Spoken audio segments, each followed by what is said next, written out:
Hello football fans. গত বছরের transfer উইন্ডোতে পিএসজি ছেড়ে আল হিলালে যোগ দিয়েছেন নেইমার। তবে সৌদির ক্লাবের হয়ে নেইমারের জাদু এখনও পর্যন্ত মাঠে পুরোপুরি দেখা যায়নি।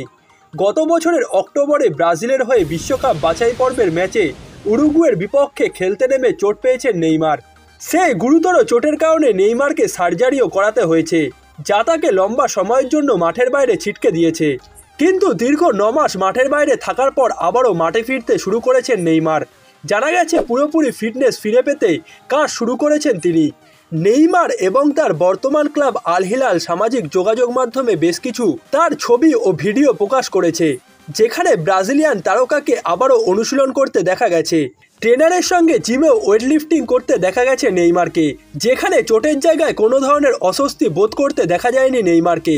এবং সব ঠিক থাকলে খুব দ্রুতই তিনি দলীয় অনুশীলনে যোগ দেবেন বলে জানিয়েছে goal.com।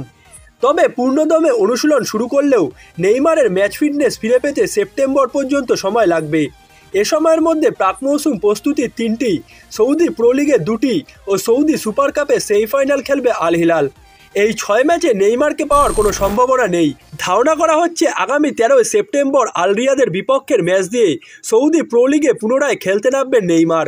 ব্রাজিলিয়ান এই সেন্সেশনের দ্রুত মাঠে ফেরাটা তার ক্লাবের জন্য যতটা না গুরুত্বপূর্ণ, তার চেয়ে বেশি গুরুত্বপূর্ণ ব্রাজিলের জাতীয় দলের জন্য। এবারের কোপা আমেরিকায় ব্রাজিলের ব্যর্থতার অন্যতম কারণ হচ্ছে নেইমার না থাকা।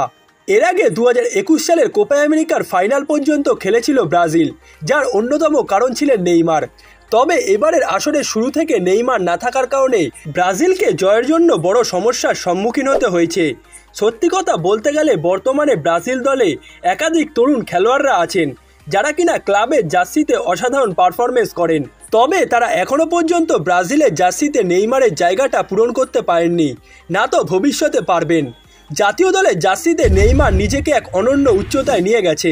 যে কোনো প্রতিযোগিতায় শিরোপা জিততে গেলে দলে এমন খেলোয়াড়দের প্রয়োজন, যিনি কিনা যে কোনো পরিস্থিতিতে ম্যাচে দলের হয়ে ক্লাচ মোমেন্টে জন্ম দিতে পারেন। যেমনটা আর্জেন্টিনার হয়ে এবারের কোপা আমেরিকায় লাউতারো মার্টিনেজ করেছেন এবং ইউরোতে স্পেনের হয়ে লামিন ইয়ামাল করেছেন। ফ্রান্সের বিপক্ষে যখন ইউরো সেমিফাইনালে স্পেন 1-0 গোলে পিছিয়ে ছিল, তখন লামিন ইয়ামালের ডি বক্সের বাইরে থেকে করা অসাধারণ গোলটি স্পেনকে সেই ম্যাচটিতে ঘুরে দাঁড়াতে সাহায্য করে। এরকম ক্লাচ মোমেন্টে জন্ম লিওনেল মেসি ও নেইমার একাধিকবার দিয়েছেন। 2022 কাতার বিশ্বকাপে আর্জেন্টিনা সৌদি আরবের বিপক্ষে পরাজিত হওয়ার পর মেক্সিকোর বিপক্ষে গ্রুপ পর্বের দ্বিতীয় ম্যাচটি আর্জেন্টিনার জন্য বাঁচা মরার ম্যাচ হয়ে দাঁড়িয়েছিল।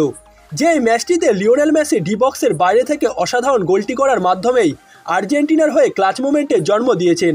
এবং তারপর যা ঘটেছে সেটা সবারই জানা। এমনকি নেইমারও কাতার বিশ্বকাপের কোয়ার্টার ফাইনালে ক্রোয়েশিয়ার বিপক্ষে যেই ম্যাচটিতে ব্রাজিল পরাজিত হয়েছিল, অতিরিক্ত সময়ে তিনিও ক্লাচ মোমেন্টে জন্ম দিয়েছিলেন। ব্রাজিলের হয়ে একমাত্র গোলটি করে তিনি ম্যাচটিতে ব্রাজিলকে সেমিফাইনালের পথে এগিয়ে দিয়েছিলেন। এবং বর্তমানে ব্রাজিলকে যদি আবারও তাদের দলীয় পারফরমেন্সটা ঠিক করতে হয়, তবে অবশ্যই দলে একজন ক্লাচ প্লেয়ারের দরকার আছে, যেটা কিনা ব্রাজিল দলে নেইমারের থেকে ভালো আর কেউই হতে পারবেন না। যার কারণে নেইমার যত তাড়াতাড়ি সুস্থ হয়ে উঠবেন, ততই ব্রাজিল পুনরায় আবারও তাদের ফর্মটা ফিরে পাবে। তবে এখন দেখার অপেক্ষা ব্রাজিলের হয়ে 128 ম্যাচে 79টি গোল ও 59টি অ্যাসিস্ট করা নেইমার পুনরায় ফিট হয়ে আবারও কবে মাঠে ফিরতে পারেন।